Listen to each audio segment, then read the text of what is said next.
αυτή η νοημοσύνη δεν είναι υποκατάστατο της γνώσης, είναι πολλαπλασιαστής της γνώσης. Και αυτό πρέπει να το λάβουμε πολύ σοβαρά υπόψη. Ξέρουμε ότι όπως ανέφερες, αλλαγή στην αρχή φόβο. Το ίδιο έγινε με τους υπολογιστές, το ίδιο έγινε με το ίντερνετ, το ίδιο περνάμε και τώρα. Και πάντοτε η τεχνολογία περνάει κάποιες κρίσεις. Δηλαδή, τρεις φάσεις. Στην αρχή είναι ο ενθουσιασμός, ότι έχουμε μια καινούργια τεχνολογία. Είναι η υπεραπλούστευση, γιατί λέμε, και το άκουσα, ήταν μια από τις ερωτήσεις που είχα στη Θεσσαλονίκη για το chat GPT, που νομίζω ότι δεν το έχουμε καταλάβει πώς πρέπει να το χρησιμοποιούμε. Και τελικά έρχεται η όριμη χρήση, όταν πλέον έχουμε καταλάβει το τι γίνεται. Αυτή τη στιγμή στη χώρα μας είμαστε στις δύο πρώτες φάσεις, δηλαδή στον ενθουσιασμό και στην υπεραπλούστευση. Γιατί στο κάθε τι λέμε θα ρωτήσω το GPT και θα δούμε τι γίνεται.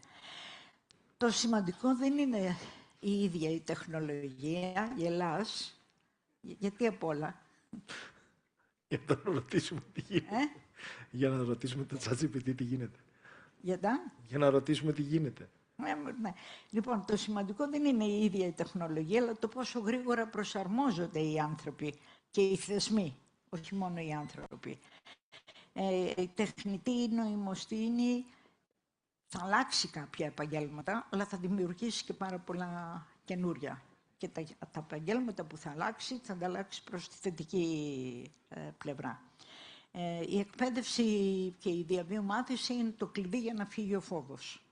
Δεν πρέπει δηλαδή ποτέ να φοβόμαστε.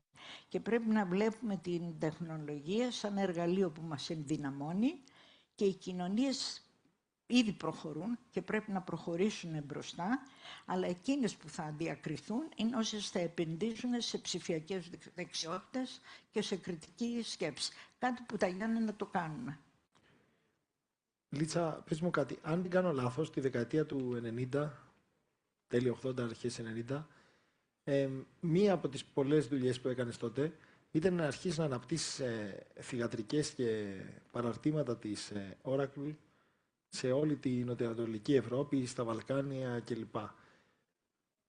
Αυτό που ήθελα να σε ρωτήσω είναι ότι, έχοντας ως δεδομένο ότι ζούμε σε μια περίοδο τεχνολογικής αβεβαιότητας, πώς θεωρείς, ρε παιδί μου, ότι διαμορφώνεται η ηγεσία, ποια είναι αυτά τα χαρακτηριστικά που θα έπρεπε να έχει ένας ηγέτης σε αυτή τη συγκεκριμένη περίοδο, ώστε να ηγήσει στην επόμενη φάση, να ξεπεράσει τις δυσκολίες, να φέρει ανάπτυξη. Πριν και πάνω απ' όλα, η ηγεσία πρέπει να είναι ηγεσία εμπιστοσύνης. Αν δεν υπάρχει αυτή η λέξη, δεν μπορείς να κάνεις πολλά πράγματα. Η δεκαετία του 90, γιατί εγώ τότε γύρισα απ' έξω, γύρισα στα τέλη της δεκαετίας του 80, φέρνοντας την Oracle στην Ελλάδα, πρόεδρος, διευθύνουσα, σύμβουλος, υποκατάστημα, και ανέλαβα να δημιουργήσω υποκαταστήματα σε 16 χώρες, από την Σλοβενία, Βουλγαρία και Κύπρο, και να τα στελεχώσω και να γίνουν run, έχοντας σαν headhunter το γραφείο της Βιέννης. Τώρα μπορείτε να φανταστείτε Αυστριακούς να βρίσκουν κόσμο για την Βοσνία, για την Σερβία κλπ. Οι ηγέτες συχνά πρέπει να παίρνουν αποφάσεις χωρίς μερικές φορές να έχουν και όλες τις πληροφορίες. Γιατί και αυτό που προσπάθησα τότε να κάνω, και το οποίο κάνω και σήμερα δηλαδή, δεν τις έχεις πάντα όλες τις πληροφορίες. Εκεί κρύβεται και κάτι άλλο που θα το συζητήσουμε σε λίγο. Το πιο δύσκολο κομμάτι δεν είναι η στρατηγική, αλλά είναι πώς θα διαχειριστείς τους ανθρώπους μέσα στην αλλαγή. Γιατί αυτό είναι πραγματικά η αλλαγή, είναι κάτι που δεν το ξέρουμε. Οι οργανισμοί και οι εταιρείες χρειάζονται ηγέτες που ενθαρρύνουν την μάθηση και την προσαρμογή. Η ηγεσία σημαίνει να δίνεις κατεύθυνση, ακόμη και όταν το περιβάλλον είναι αβέβαιο. Και εκεί είναι που φαίνεται η αξία της ηγεσίας. σε τέτοιες περιόδους ο ηγέτης λειτουργεί σαν γέφυρα ανάμεσα σε γνώση, ανάμεσα στην εξέλιξη που έρχεται και ανάμεσα στα θέματα τα οποία θα έχει να αντιμετωπίσει. Είναι μεταφραστής, με άλλα λόγια, της τεχνολογίας σε πραγματική αξία για την κοινωνία. Η μεγαλύτερη πρόκληση είναι να κρατήσει τον οργανισμό ενωμένο ή την εταιρεία ενωμένη όταν γύρω όλα αλλάζουν. Γιατί όταν όλα αλλάζουν δημιουργείται ένα turbulence το οποίο πρέπει ο ηγέτης να το κρατήσει και να κρατήσει τον κόσμο του. Δεν ξέρω αν απάντησα την ερώτησή σου. Σε αυτή την συνθήκη που όλα αλλάζουν, νομίζω οι ηγέτες κάποια στιγμή καλούνται να πάρουν και κάποια ρίσκα. Εσύ αξιολογώντας τη δική σου την πορεία και φαίνοντάς τη στο σήμερα, πότε καταλαβαίνεις ότι είναι η στιγμή ότι πρέπει να πάρεις ένα ρίσκο? Πότε αξιολογείς ότι ήρθε η ώρα να ρισκάρεις? Καταρχήν θα ήθελα να σου πω τη δική μου άποψη για τη λέξη ρίσκο. Το ρίσκο είναι συνειδητή επιλογή για μένα. Δεν είναι ρίσκο. Δηλαδή δεν λέμε ρισκάρισα, έτσι απλά ρισκάρισα. Πρέπει να είναι συνειδητή επιλογή. Δηλαδή να ξέρεις ότι ρισκάρεις και να ξέρεις γιατί το κάνεις. Είναι πάρα πολύ σημαντικό. Σε κάθε καριέρα υπάρχουν στιγμές που πρέπει να επιλέξεις ανάμεσα στην ασφάλεια και στην εξέλιξη. Το ρίσκο δεν σημαίνει επερισκεψία, αλλά συνειδητή, όπως είπα, επιλογή. Πολλές φορές η σωστή στιγμή είναι όταν βλέπεις μια ευκαιρία πριν γίνει προφανής και στους άλλους. Αν μπορείς εσύ δηλαδή να τη δεις νωρίτερα και να την προχωρήσεις. Άλλωστε αυτό έχουν κάνει και όλες οι πολύ μεγάλες και γνωστές εταιρείες που υπάρχουν, είτε τη λέμε Hewlett Packard, είτε τη λέμε Oracle, είτε τη λέμε Microsoft, είτε τη λέμε οτιδήποτε. Οι άνθρωποι που αφήνουν πραγματικό αποτύπωμα είναι εκείνοι που τολμούν να κινηθούν λίγο πιο πολύ μπροστά από την εποχή τους. Δηλαδή πρέπει να τρέξουμε πιο πολύ και να έχουν αυτό το όραμα.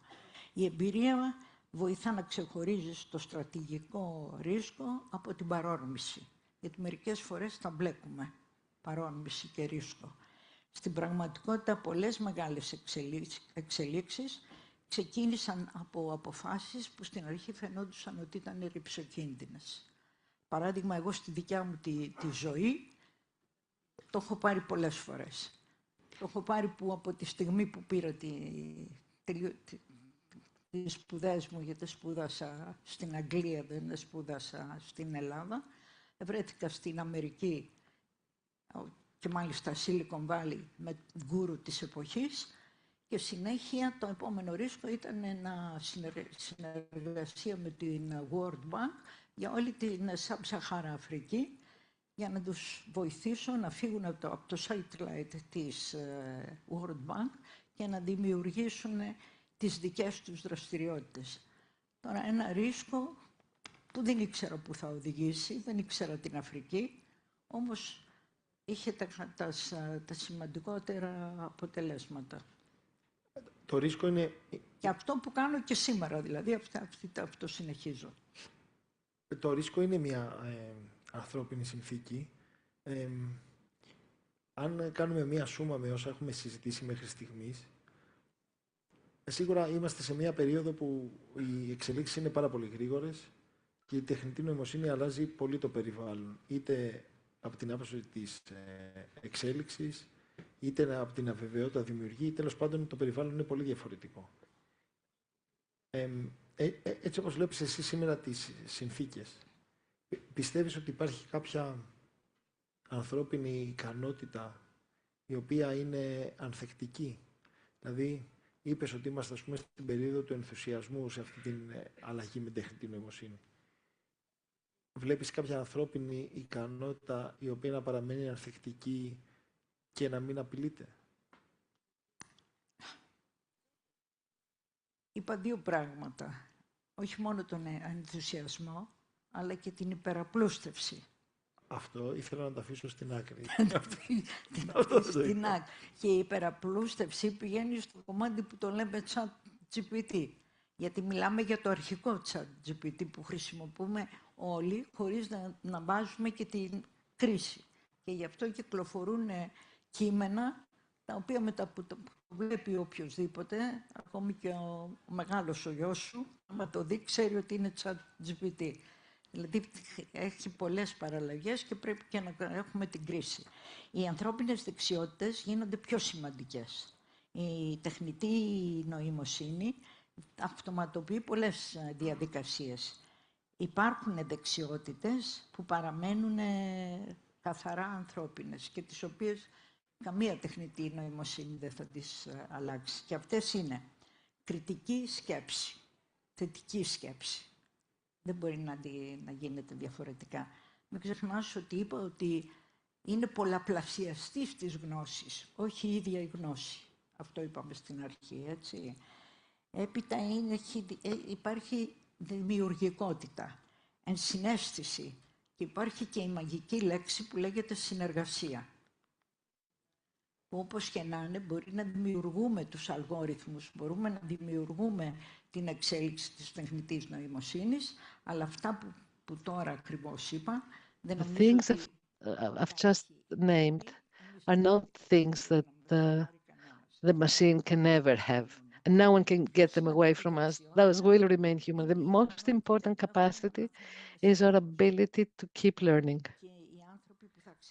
And the people who are going to set themselves apart are the ones who are going to combine technology and humanitarian thinking. And we should cultivate this.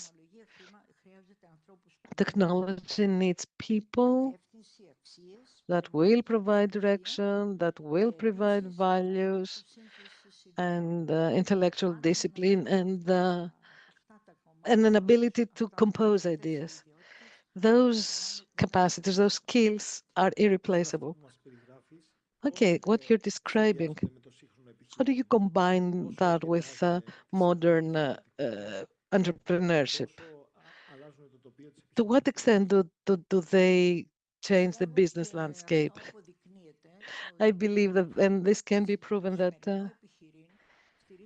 entrepreneurship today is very much about the cooperation ecosystems. Companies do not work alone, but through networks of cooperation. Innovation comes about through cooperation. Cooperation of businesses, universities. We haven't achieved what we should have done. You know, we've been talking about it for years.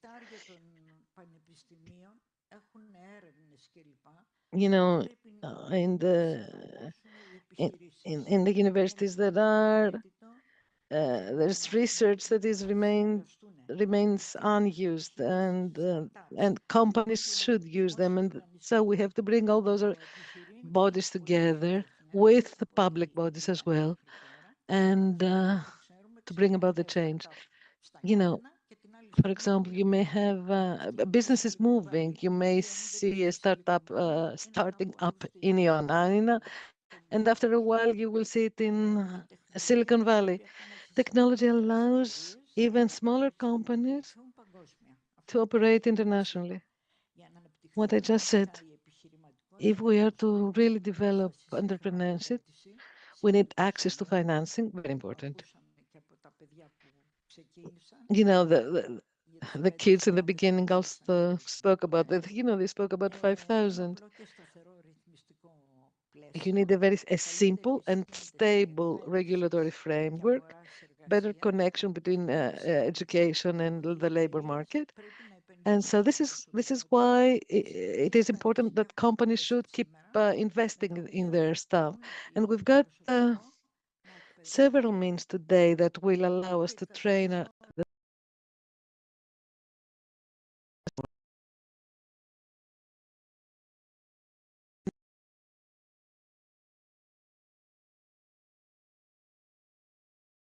okay, these are things we know them, but we need to decide to put them to bring them to work together. So I would like one more last comment since we're in Ioannina, in Epirus. Ioannina and Epirus have for a long time been one of the most isolated parts of Greece. We needed something like 7 hours to get to Ioannina from both Thessaloniki and Athens. I would like you to explain to us, please, having in mind the things we've said, leadership, risk, the environment of AI, the transformation that is unfolding now. How how do you see these things contributing to the regional development of the country? I mean, beyond the center, Athens and perhaps Thessaloniki as well. Could AI, this whole thing, this whole puzzle you spoke about, could it help the regions develop? The periphery? Okay, there is no case. I mean, there is no reason, no need for such a concern, no reason actually anymore. Innovation is not that it needs to reach every corner of the country. It does reach it. It is no longer Athens, Thessaloniki, Patras, Thessaly, Trikala, Ioannina. All those places have created, uh, you know, uh, sort of, they've become sort of nuclei hubs. It needs to go throughout the country. You need have value in every part of the country. Uh, Greece has strong talent, strong universities,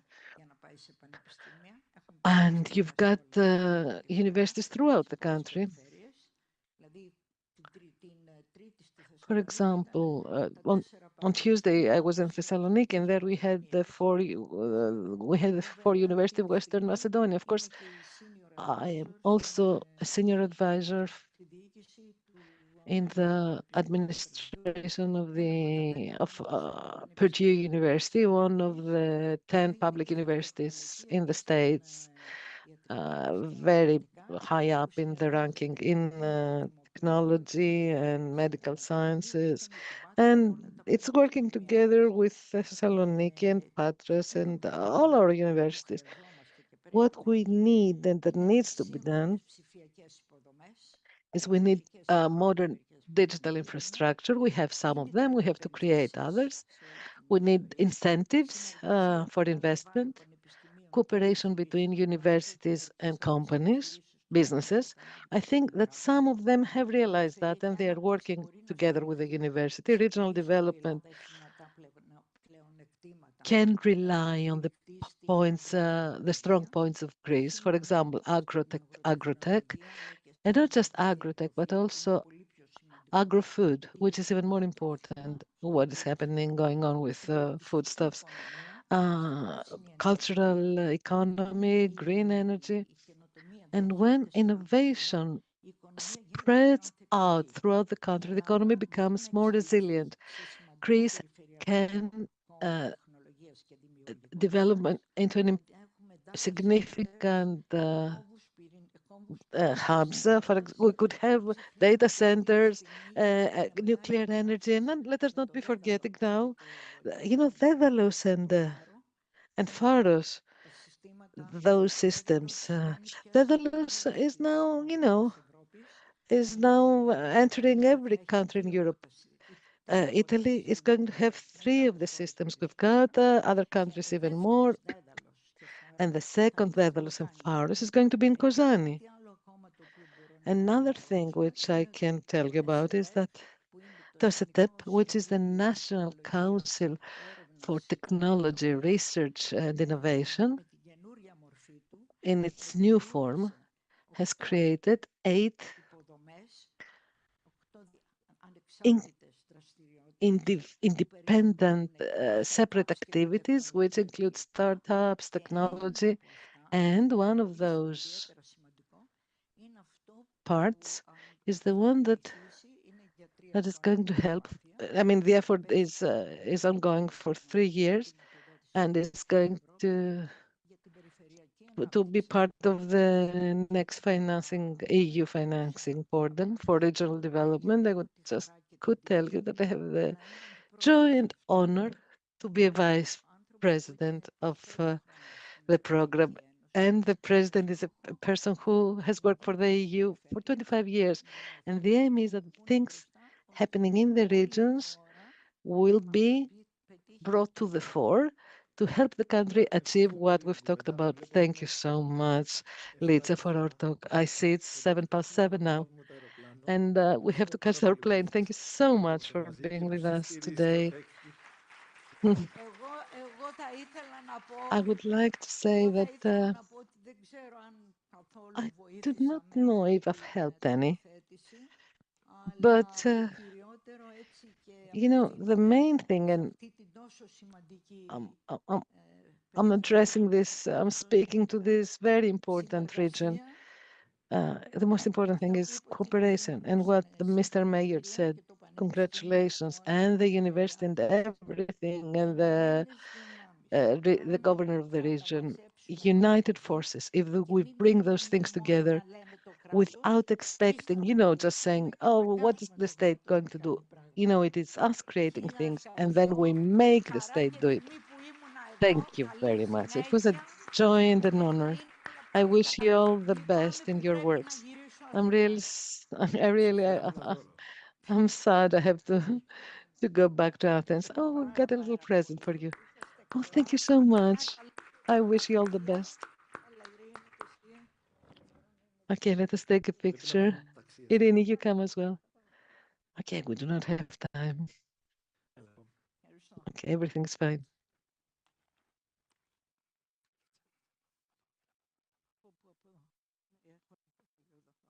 Καλή συνέχεια και καλή έναρξη. Καλή δουλειά.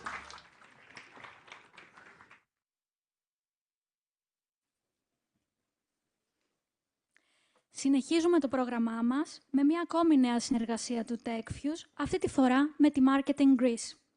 Σήμερα το πρωί, ο κόμβος καινοτομίας και ψηφιακής οικονομίας σε συνεργασία με τη Marketing Greece διοργάνωσε σεμινάριο στο χώρο ανοιχτής καινοτομίας C.Ioannina για τους αντιδημάρχους τουρισμού της Ηπείρου, παρουσία και του Αντιπεριφερειάρχη Πρέβεζας και υπεύθυνο για την τουριστική ανάπτυξη της Ηπείρου, κύριο Στράτο Ιωάννου.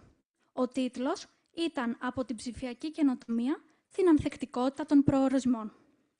Τώρα, ο κύριος Νίκος Διαμαντόπουλος, Γενικός Διευθυντής της Marketing Greece, μαζί με την Ευθυμία Σαραντάκου, αναπληρώτρια καθηγήτρια στο τμήμα Διοίκησης Τουρισμού του Πανεπιστημίου Δυτικής Αττικής, θα συζητήσουν για το πώς δημιουργούμε βιώσιμους προορισμούς.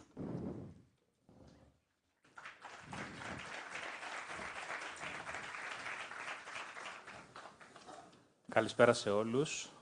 Θα ήθελα να ξεκινήσω ευχαριστώντας το TechFuse, εκ μέρους και των δύο νομίζω, για την πρόσκληση και για την ευκαιρία κιόλας να εντάξουμε και τον τουρισμό μέσα στο ούτως ή άλλως μεγάλο εύρος του συνεδρίου και της πρωτοβουλίας αυτής.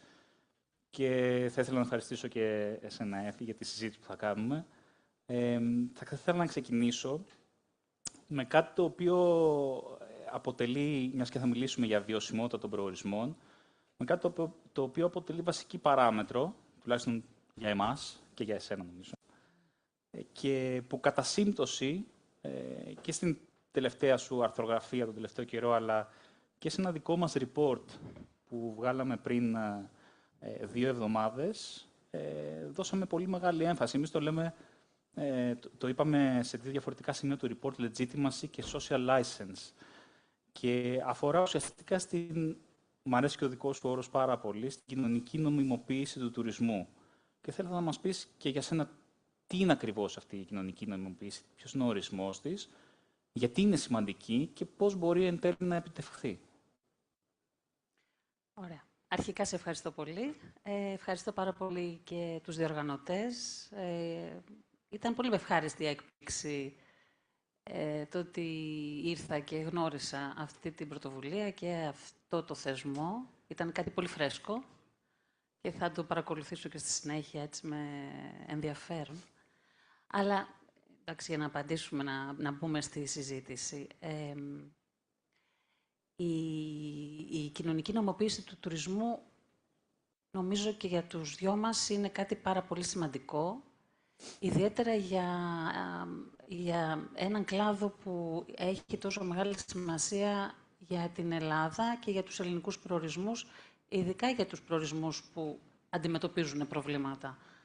Να συγκρατήσουν τον πληθυσμό τους, να πετύχουν την ανάπτυξη, να γίνουν ανθεκτικοί, αυτό που υπόθηκε, αυτή η συζήτηση που είχατε το πρωί. Και όταν λέμε κοινωνική νομιμοποίηση του τουρισμού, δεν εννοούμε μια παθητική ανοχή του τουρισμού ως αναγκαίο κακό, γιατί μας φέρνει χρήματα και απασχόληση. Όχι, εννοούμε μια πραγματική ηθική έγκριση ενός μοντέλου, στο οποίο ο πολιτής, ο κάτοικος, όχι μόνο αποδέχεται, αλλά το επιθυμεί, γιατί θεωρεί ότι τον συμπεριλαμβάνει και γιατί θεωρεί ότι τον ωφελεί. Και αυτό δεν είναι αυτονόητο. Τώρα, στην Ελλάδα αγαπάμε λίγο να πολωνόμαστε γύρω από το θέμα.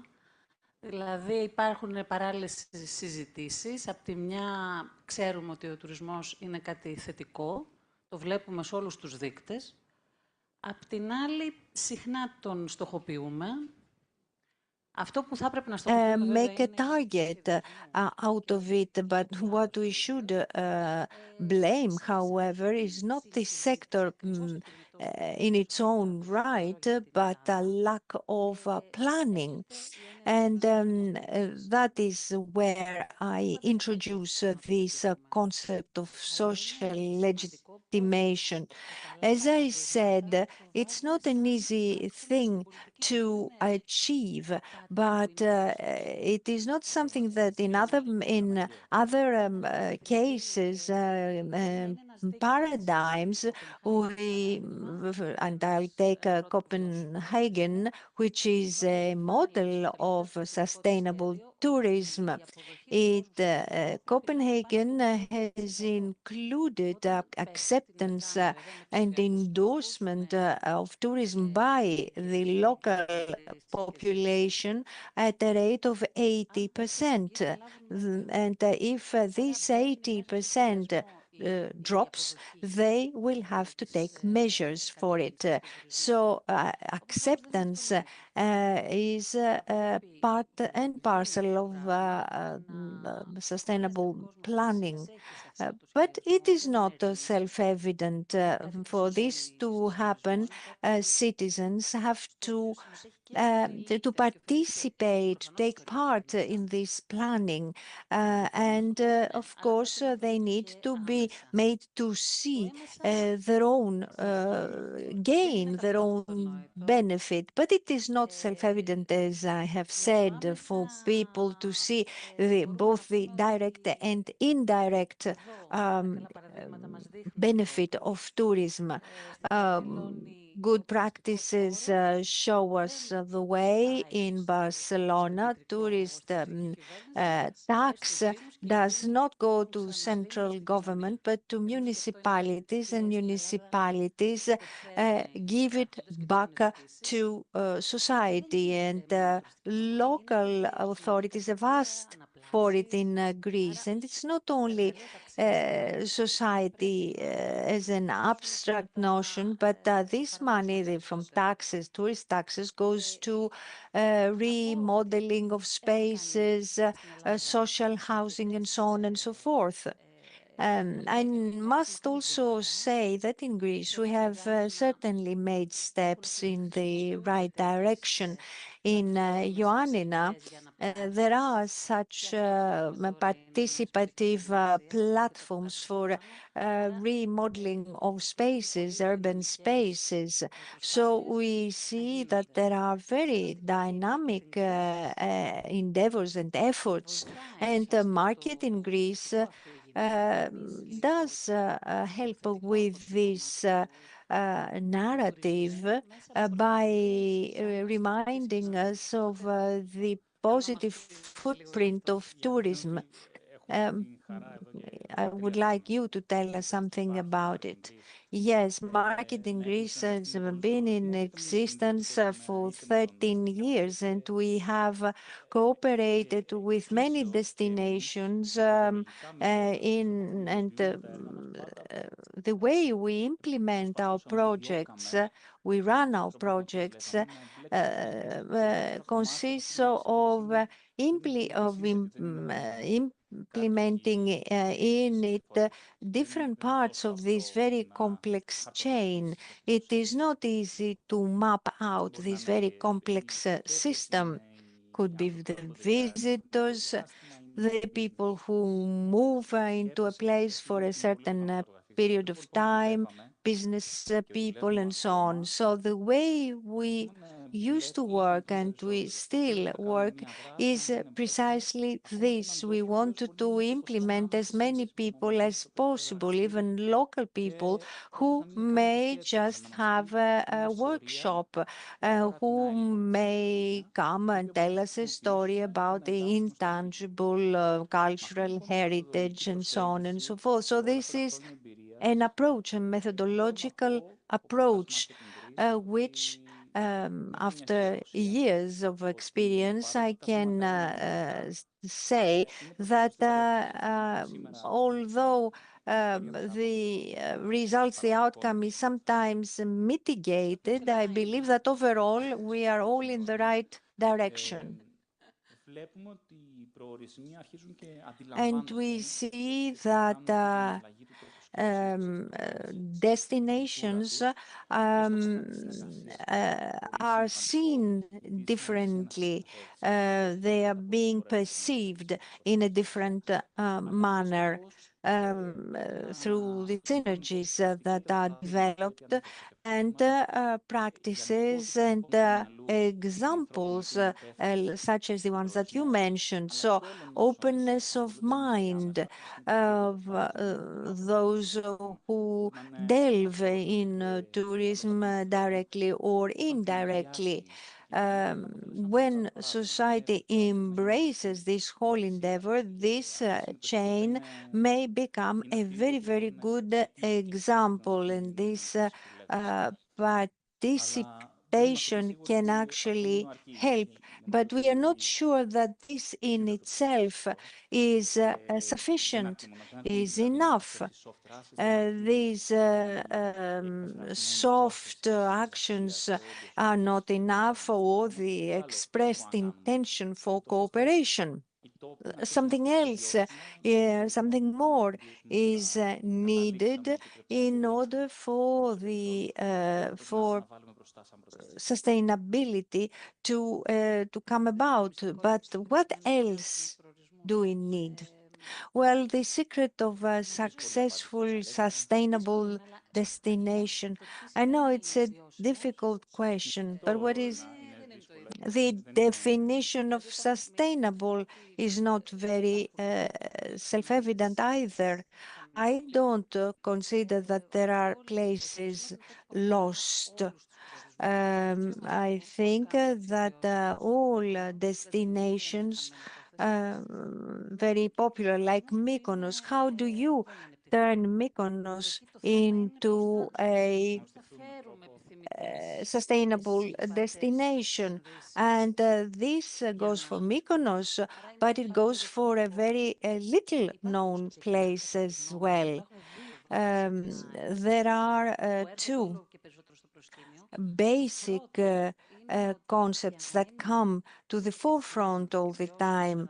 The first one is that in order for a destination to be sustainable, the place itself needs to be sustainable for its permanent inhabitants.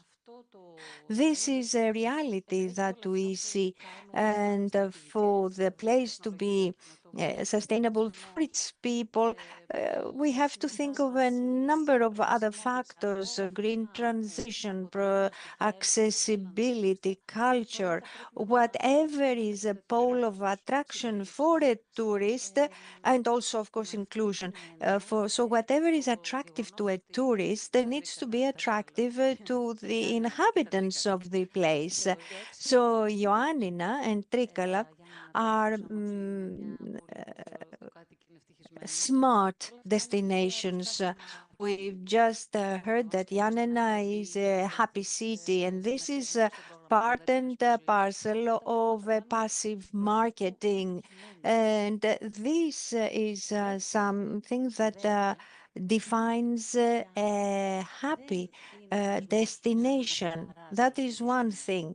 The other thing is that tourism is not something that runs in parallel with everything else. It is it's integral part of everything, of a plan. So the urban space planning, for instance, needs to take into consideration tourist needs, tourism needs.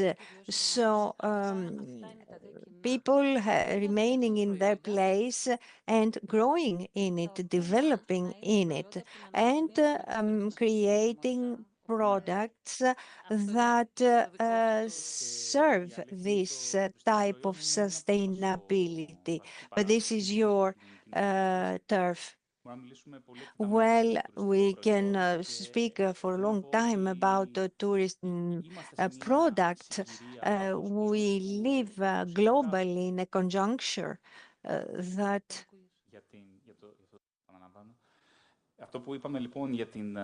So I repeat because the sound was broken. Local society and participating in tourist development is helped by this global trend for visitors to feel more connected to the place they visit, to be in touch with the local population. There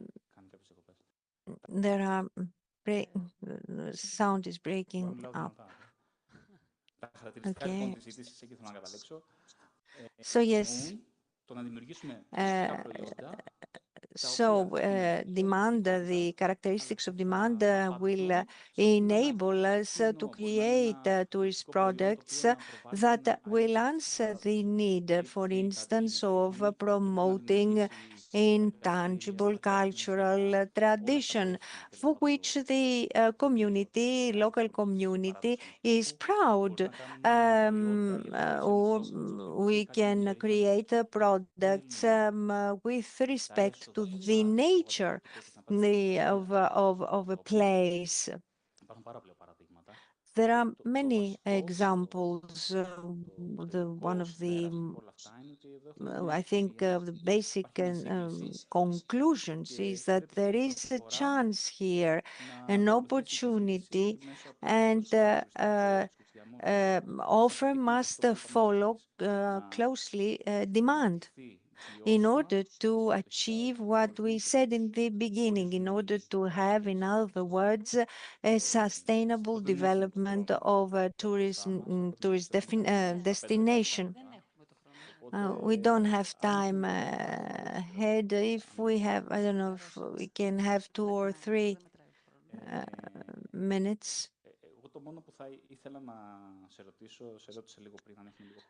I asked you before, and I would like to come back to it about destination management. A lot has been said in the public sphere, and I would like to ask you whether your experience, academic experience, and your experience from abroad includes some good examples There are such organizations. Sometimes they're in the making. Right now, the issue is that of their funding, or the remit of and competences, and of course staffing. We said it all. No, you see, in your university, things are taught that are extremely vital for connecting the people who study tourism and subjects in order for them to be able to find jobs. Right now, we can train people. There are lessons to that effect. They convey know-how and best practices. We don't need to reinvent the wheel. We can, of course, can't use the model of a metropolis in the case of a rather small size town. So there are examples and good practices in all cases. We are at the phase where these practices are being set up. I don't know how they will develop. I know that the Ioannina and the Zoumerka municipality have signed an agreement, a cooperation agreement. But of course, as you said, we have to have the competencies, the right competencies. Greek municipalities do not have the same power as municipalities in other countries. They cannot regulate, for instance, demand or offer. They cannot, for instance, decide that no hotels will be built in a certain area. Neither can they provide incentives. And it is true that they can lever some kind of pressure in order to derive the resources necessary. But there are good examples. Destinations that are faring well are those that invest in a human factor, are patient, and they give time to collaborative schemes. That is what you need. You need patience, you need time, and you need commitment. These are the features of success of each and every endeavor. And we shall close by repeating what the previous panel said. That is patience and perseverance. Thank you very much.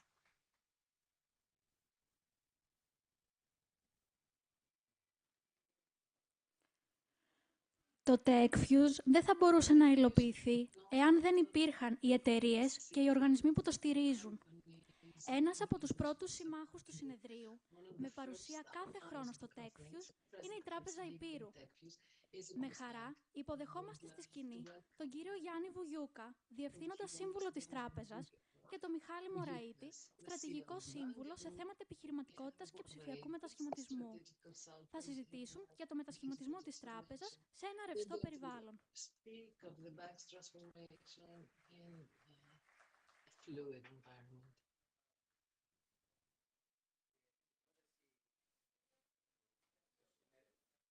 Ναι, ακούγομαι τώρα.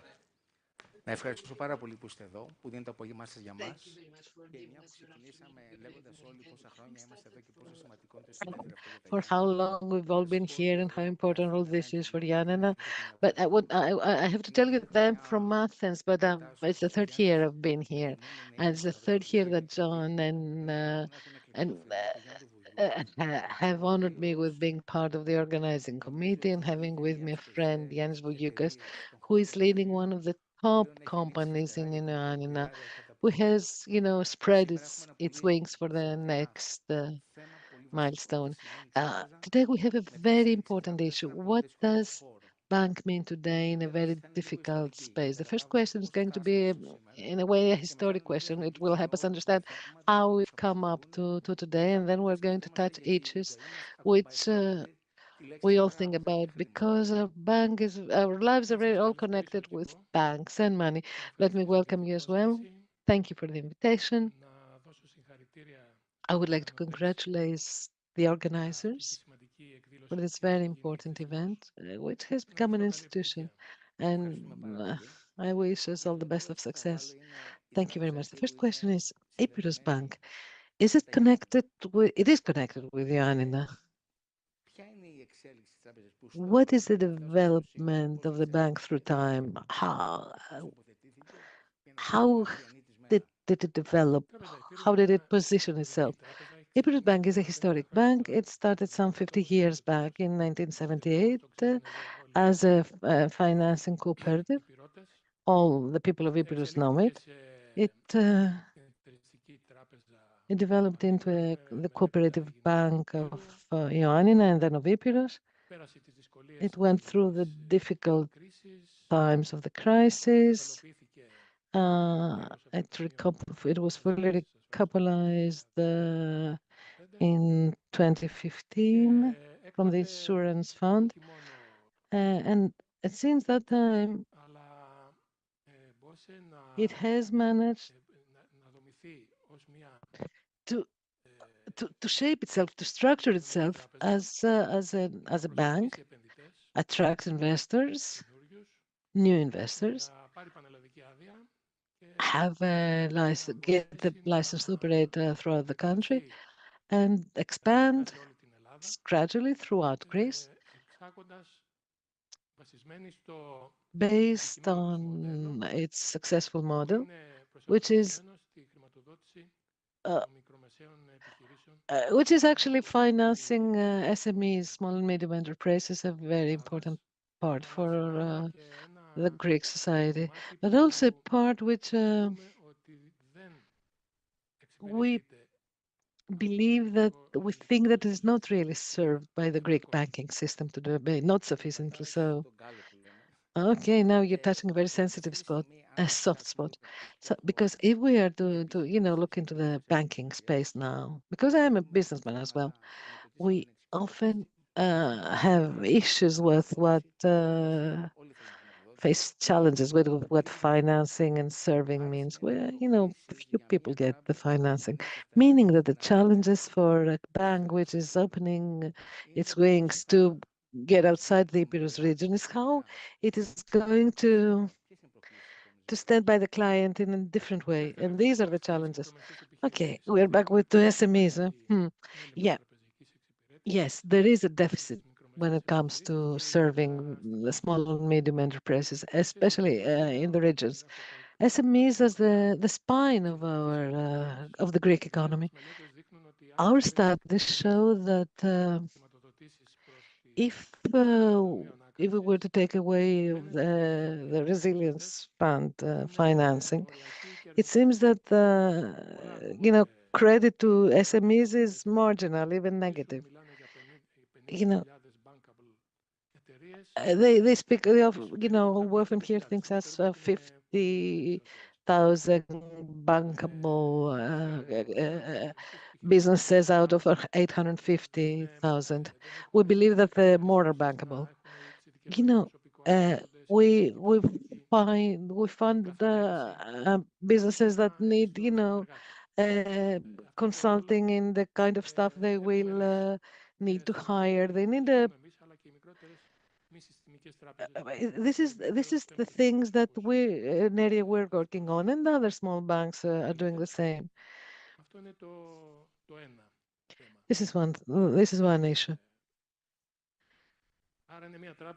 Meaning, it is a bank we wish to see expand in this specific market sector, believing that we can serve it better by covering this deficit. Just to bring you an example, speaking of Epirus, our financing in Epirus, our market share in Epirus is something like 10%. Our financing through the PIH, the Greek Development Bank, is over 30%. Just to give you an indication of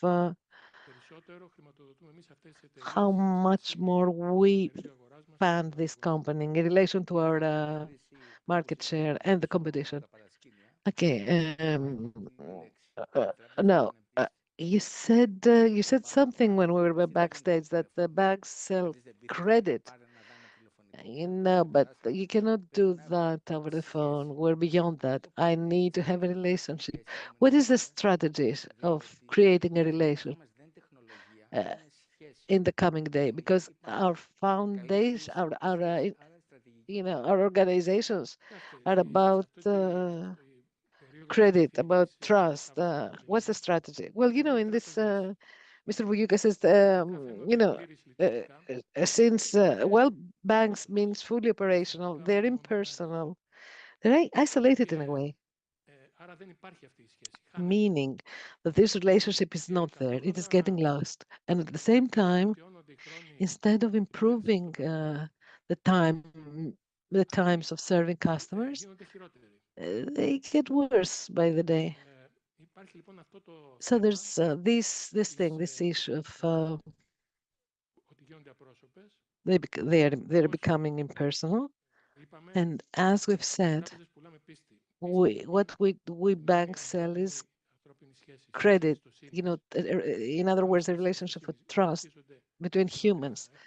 These are not things you can build from a distance. I mean, now we're at a point where you will need to arrange an appointment 15 days in advance to solve a problem which you cannot solve over the phone. Okay, Mr. Bonaidis, just human-term banking, technology oriented to man. How do we mix those things up? Mr. Vougioukas, we believe in the two poles, man and technology. Obviously, technology is there to assist the operation, but the human contact is the basic of the relationship, meaning in corporate banking, in the companies that need the consultative banking, they need something more than a simple button on the phone. They will give me your interest rate.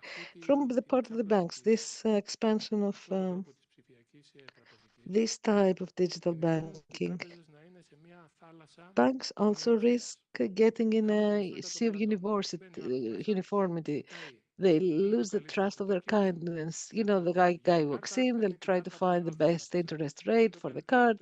He's going to get the card from Alpha Bank. What is the best interest rate for the housing loan, for the mortgage? From that bank.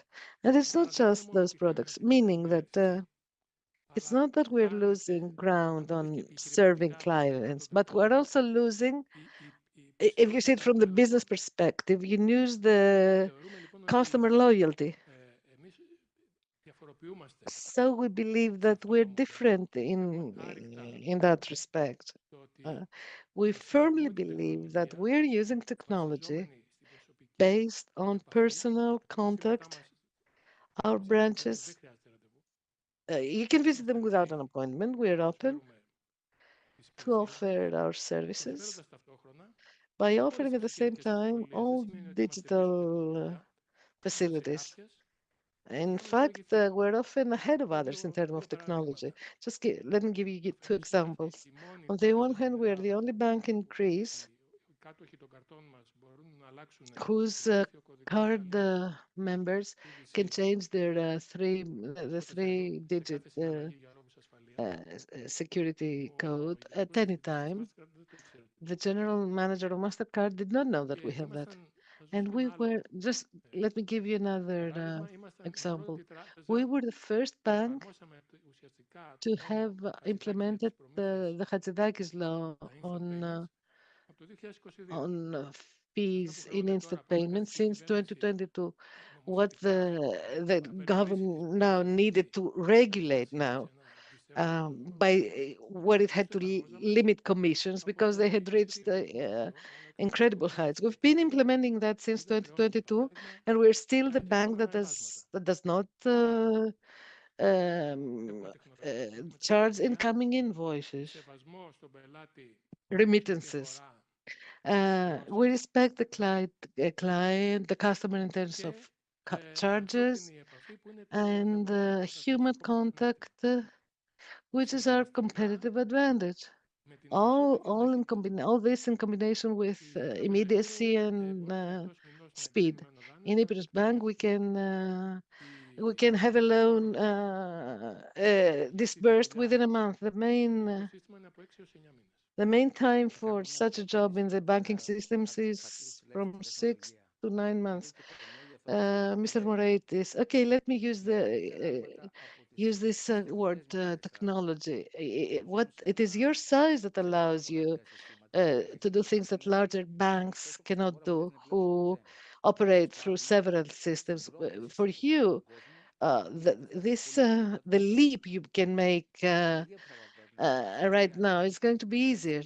Now, technology is a magic word now for everyone. I don't think there is one person in Greece who does not speak about AI, Mr. Vougoukas, internationally as well. AI is infrastructure. It is not a tool. It's got several uses, but by itself, it does nothing. What do you use AI in banks? And it's very interesting to see where it is being used. Firstly, in risk systems. Now, one can, in a very precise way, make a risk assessment concerning a company, a business. It's how creditworthy it is. One other thing that where AI helps a lot is in IT, in junior developers.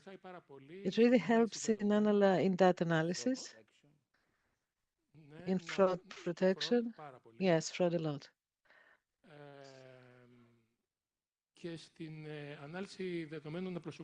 And in data analysis, providing personalized services in an assisting capacity. It can do what the junior assistant could do more effectively, more efficiently, more rapidly. Okay, this is coming, and the ones who can use it faster in the most appropriate way will have better results. Otherwise, you will have this stupid agent, and when you come to ask him something a bit different than what is common, you will get no answer, or even get a wrong answer, which is even more dangerous. Okay, last question, because we're running out of time. We're living through times of war and uncertainty. Okay, the roles of banks, and how should the people view banks, and how are banks addressing this uncertainty that we see before us? Mr. Vougoukas, yes, it's a very serious crisis. It depends on how long it is going to last.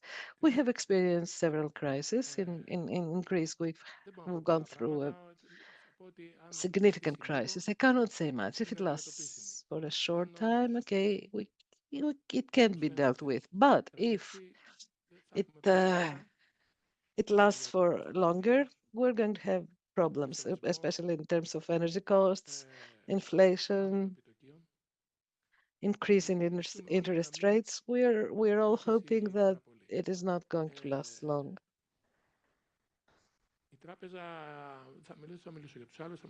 I'm not going to speak about others. Okay, let me speak about our bank. Our bank, during the crisis,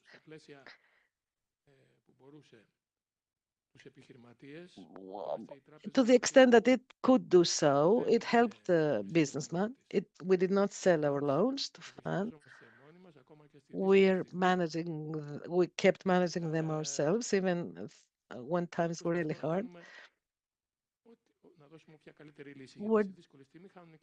We're trying to give the best solution, because then otherwise everybody's losing, both the businessman and the bank. So let us be optimistic. Okay, that these are not going to go south, because we had a new increase of the price of oil. Mr. Moreitis, okay, what we should get out of all this? We have with us a historic banks in Ioannina, and this bank is starting to become an historic bank for Greece. It is up to all of us to help the bank move ahead, and above all, in the hands of the people of the bank. They're the ones who can get close to the people and bridge the gap between need and serving a need, and have people say, I have my bank, not several banks, that are doing actually the same thing without any differentiation between them. Thank you very much.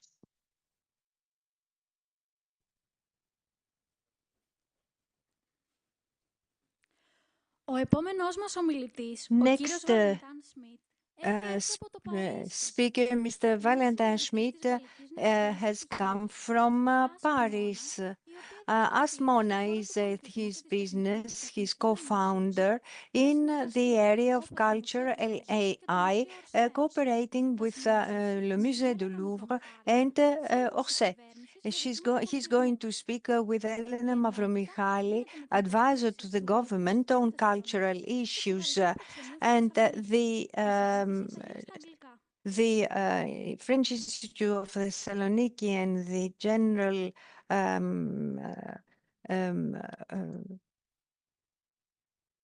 Embassy of France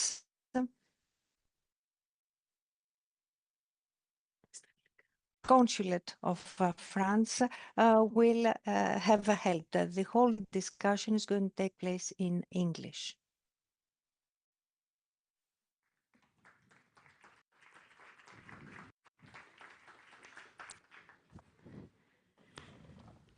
Καλησπέρα σας. Good afternoon.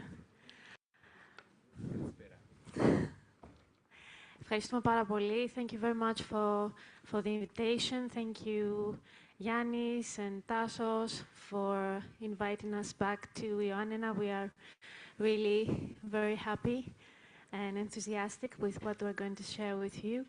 Thank you for traveling. It's complex, as you described it, and thank you so much. We're going to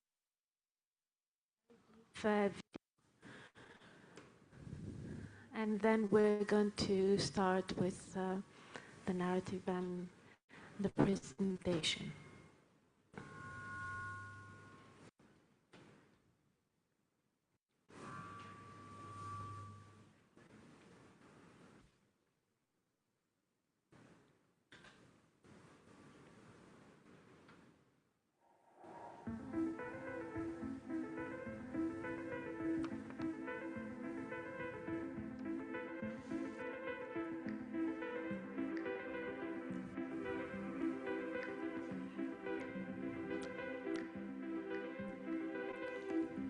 J'ai cru voir des personnages bouger dans l'œuvre. Est-ce possible? Vous croyez avoir vu bouger un personnage? C'est normal, puisqu'il s'agit d'une œuvre vidéo, invitant le spectateur à ressentir de l'empathie pour les personnages qui luttent pour maintenir leur pose exigeante. Sur la toile, je vois du soleil et de la pluie. Votre observation est tout à fait pertinente. C'est un bel exemple de la manière dont Fortin utilise les éléments naturels pour créer une ambiance et transmettre des émotions. Quel modèle est la voiture? Il s'agit d'un modèle de Mercedes décapotable, mais pas d'une voiture ordinaire. Elle représente un symbole de réussite économique et d'icône de la société de consommation, tout en étant un simulacre artisanal et rustique de la voiture luxueuse réelle. N'hésitez pas à m'interroger au sujet de cette œuvre.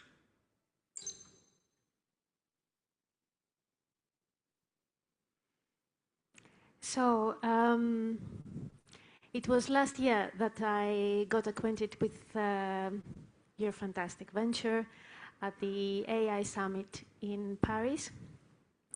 We have the pleasure to have Valentin Schmidt in Ioannina. He's an expert in the field of AI and culture, and he co-founded Ask Mona in 2016, so it's been quite a long time. He's also committed to education, and he's a professor at the Sciences Po in Paris, where he created in 2018 a course exploring the impact of AI. And he also teaches at CELSA and Art de Métier. So tell us how it all started. Well, it's a combination of plenty of different things. First of all, thank you so much for the invitation. I'm so glad to be here at Ioannina. I love TechFuse already. So we started Ask Mona in 2016 with this idea in mind, saying that we would be able to talk to a work of art at some point. So everything is in the name Ask Mona, so Ask the Mona Lisa. It's a reference to one of the most famous artworks in the world. And we decided with this project to create a form of artificial intelligence to expand the cultural experience. And at the beginning, well, in 2016, we were with Marion Carré, the other co-founder, very young. She was like 20 and I was 24. So it was very early in our life. And we had plenty of friends who wanted to go to museums. We have plenty of friends who didn't go to museums, and we were big art lovers. So we were trying to find a solution to bring more young people to cultural organization and to cultural institutions. Because when you are in school, you can go to museum with your class. When you're a parent, you go to museum with your child. But in between, there is a space where you don't go to cultural institution. So it was a way for us to create this a new way to approach the cultural experience through AI. In 2016, it was very, very experimental because there was no ChatGPT, no generative AI. It was really, really experimental. But we created a first algorithm that allows a machine to understand your question and to answer based on a specific database to give this illusion or this experience of asking a question directly to a work of art to have an answer.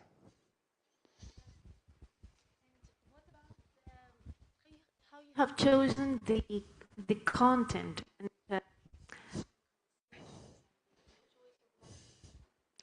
So yeah, the question if the marketing work was how you choose the content and how the database is settled.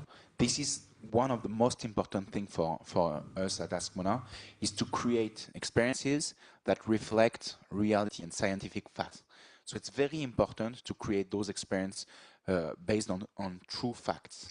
So we worked with each museums to curate some specific data of each artwork, and we gather a lot of books, documentation, archive, and from all this documentation we create a specific database per artwork. And we also developed a very interesting business model on that side, because we decided to pay the people that is populating the database, the authors that populate the database. And sometimes with generative AI, there can be this problem of copyright infringement, you know, the AI can steal the intellectual property of some authors. Well, on our side, we decided to build the solutions where we are paying the authors to build these fantastic experiences, and then we are creating the AI for the general public to listen to it and to have this experience.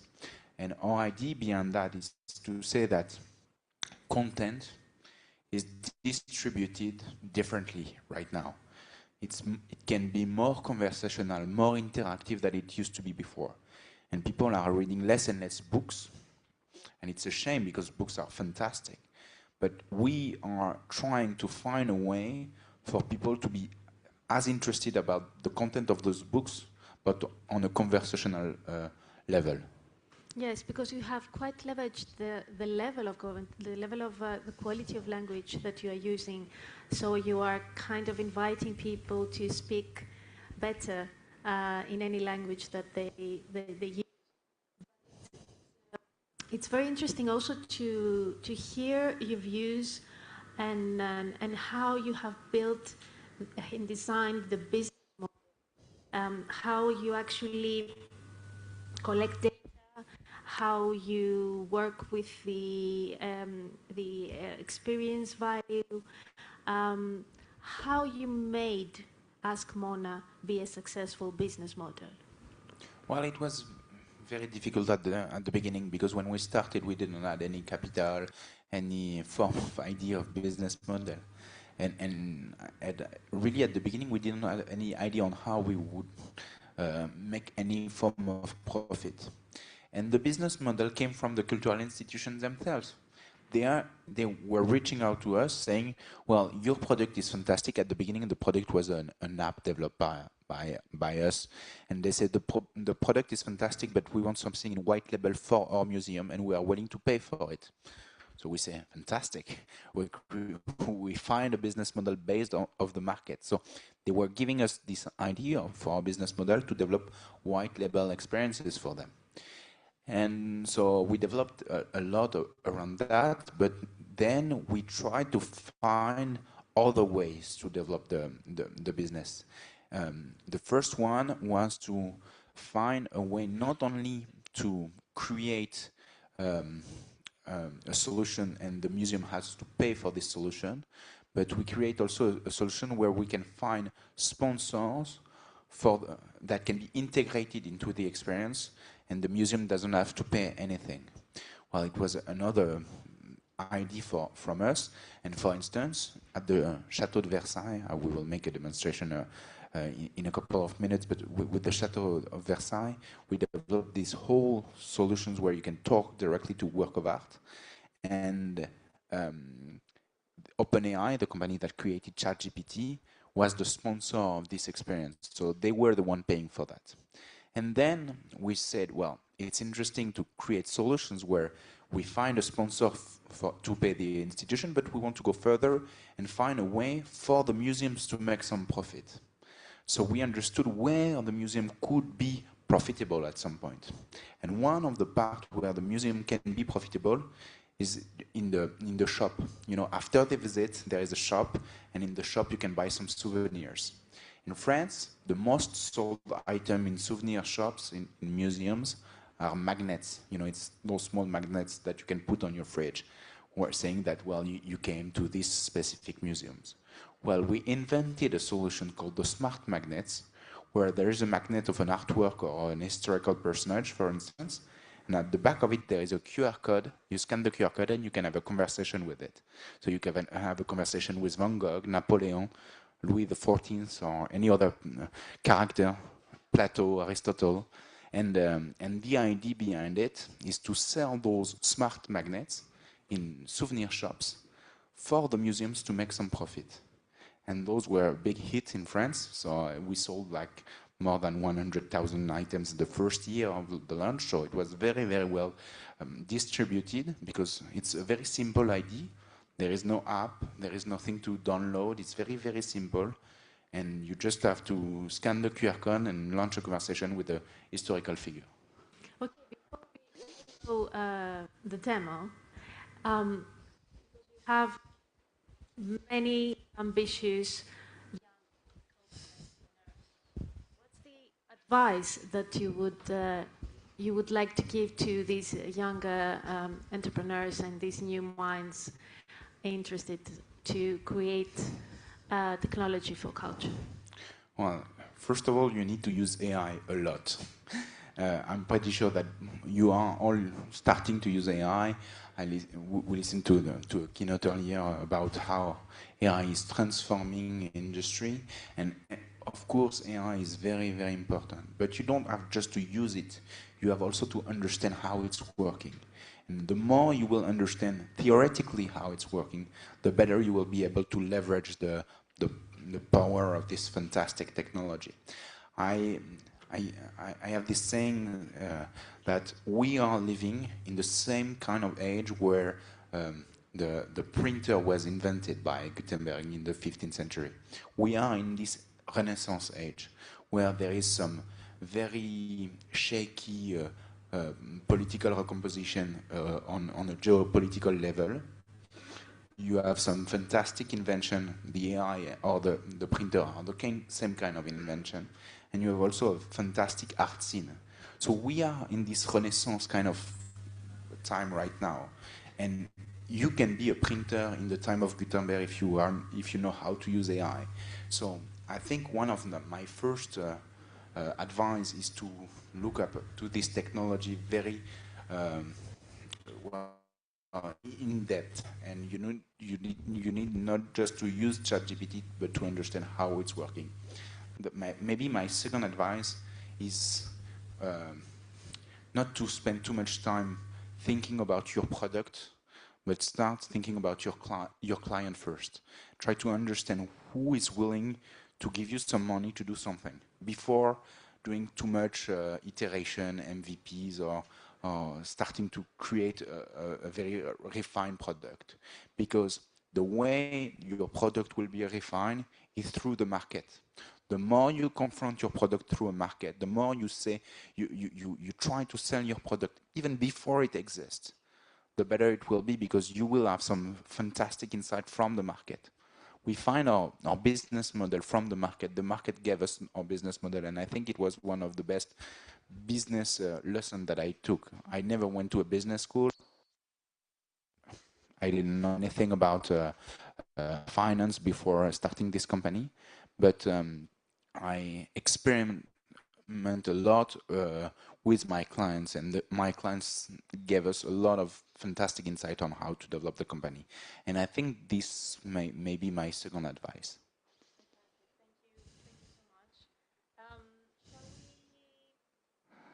Yeah, if you want, we can present a demo.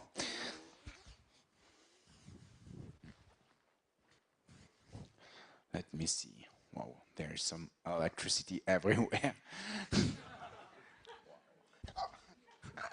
I think we'll see. It's okay, it's okay. It's tricky here. Let me see if it's working. The live demo is always something a bit tricky, but I think it's gonna work. Okay, so we are in the experience of the Château de Versailles. It's an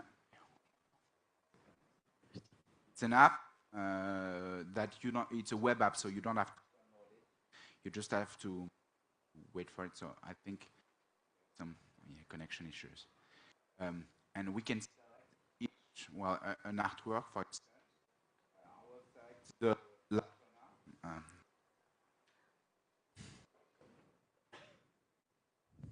Let me click on it. Oh, sorry. Is there sound? There's sound? There's no sound? Oh, well. Maybe we in harmony with the earth's gifts. What would you like to know of this tranquil presence? Can you tell me more about your history, please? My journey flows through time. Oh, sorry, there's some... Through the centuries, much like my waters. In 1688, I first found my place by the southern basin, embodying tranquility and fertility. Over time, I was moved as the gardens evolved and history reshaped the landscape. So, but in 2020... You tell me about the sun, but I want to know a bit more about another sculpture called the Latona Basin. So I can go directly one. If I can talk directly to it, you will understand.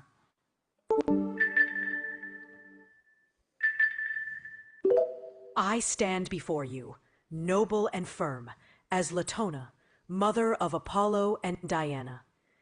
At the heart of this grand... Okay, tell me, do you prefer your son or your daughter, Apollo or Diana?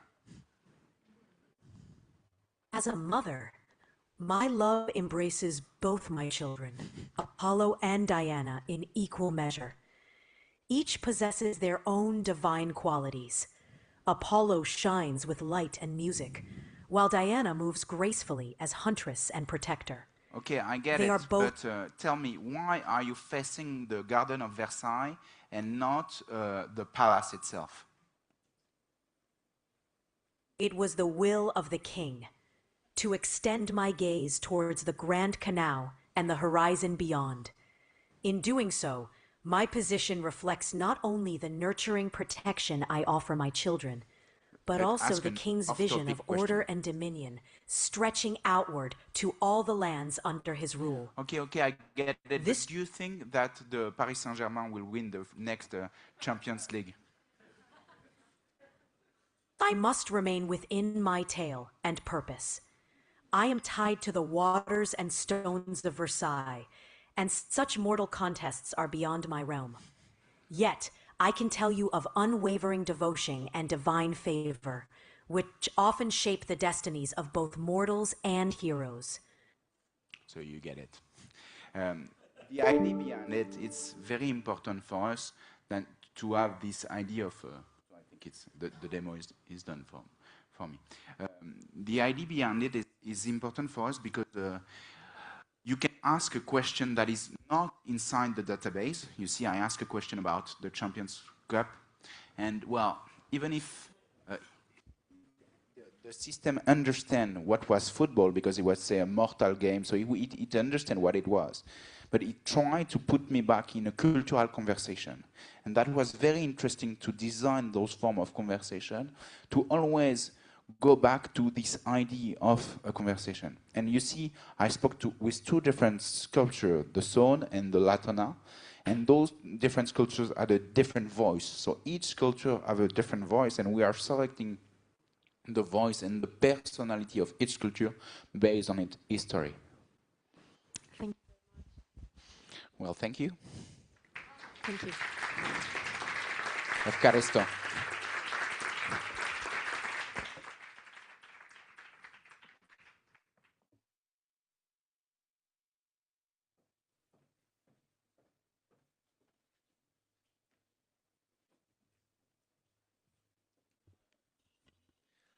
Να κάνουμε μια παρένθεση εδώ. Let us open up a parenthesis here. We have Mrs. Battistatu here from the university. Anna is honoring us with her presence. Let us hear a small, brief address from her. Very quickly, good afternoon. This is the third consecutive year, very successful. I see the hall is full. From the bottom of my heart, my best wishes for this third year, which is as good, if not better than the previous 2 years. We are at a meeting of innovation and technology, but the very center, at the very heart, at the very core of it is the human being. I want to congratulate you really because we are here and we are experiencing this, especially because you print the magazine. Of course, you are for digital technologies, but still you did print on paper, which we have get this smell of ink. Everything is around the human being, everything you have built, and I hope to be alive to be present in your 20th and even 25th TechFuse conference. Best wishes. Σας ευχαριστούμε πολύ. Thank you very much. Κάθε χρόνο, Every year, in the context of TechFuse, we see parallel actions in cooperation with international organizations, local agencies, and private individuals.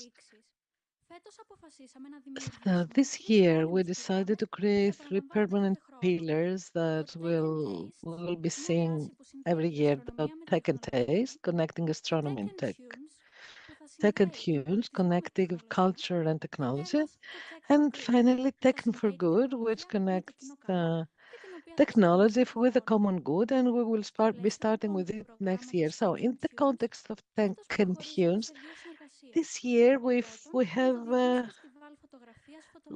worked together with Photometry, International Photography Festival, which turned the building we're in now into a photography exhibition. The photographs we're seeing are from the 2024 concours entitled Constructing Realities. Then we're working together with the School of Music of the University of Ioannina and the Associate Professor Pavlos Antoniadis. What is going to follow now is the first time it is happening in the 3 years of TechFuse.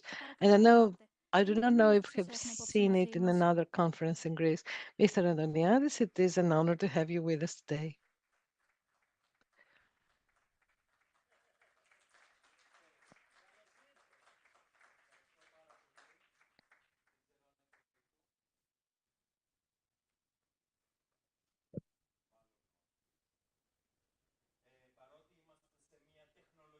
Συγγνώμη, δεν έχουμε ήχο, είναι εκτός μικροφώνου ο μιλητής.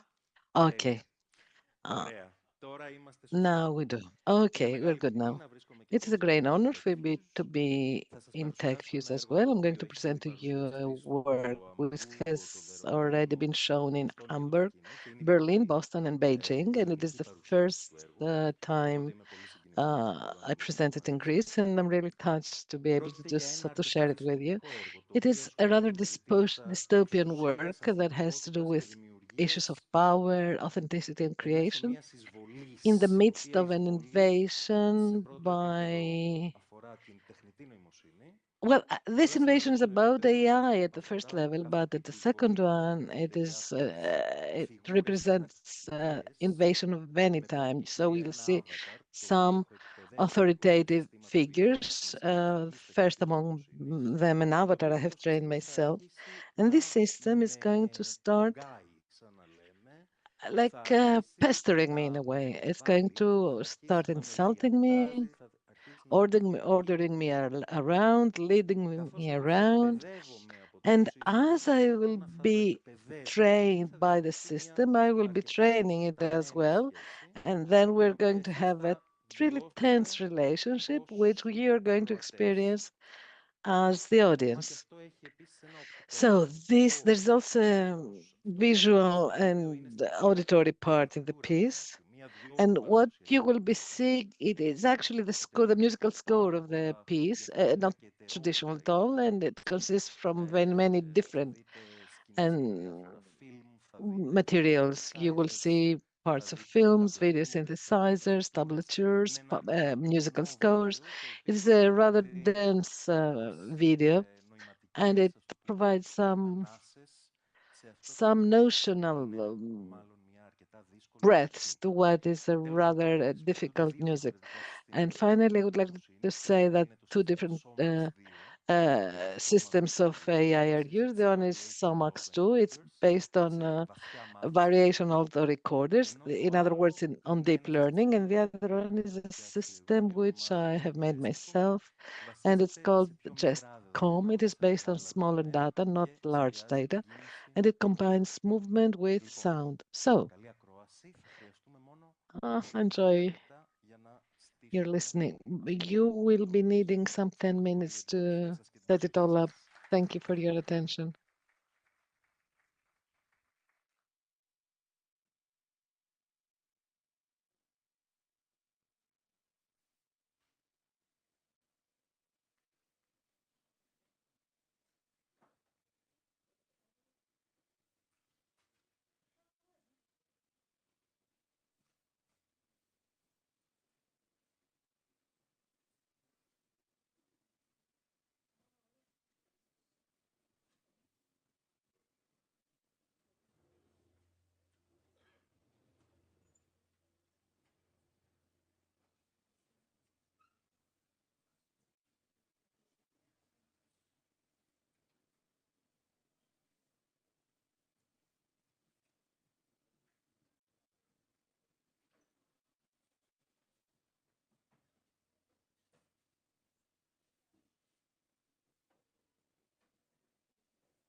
It's not sudden. Progression, progression, progression. God, yeah, so it's a piece of piss. I'm going to do it. That's what we're all do.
Σας ευχαριστούμε πολύ όλους όσους μας τιμήσατε με την Thank παρουσία you σας. very much, all of you who honored us with your presence here tonight. Our greetings and thanks to our digital viewers.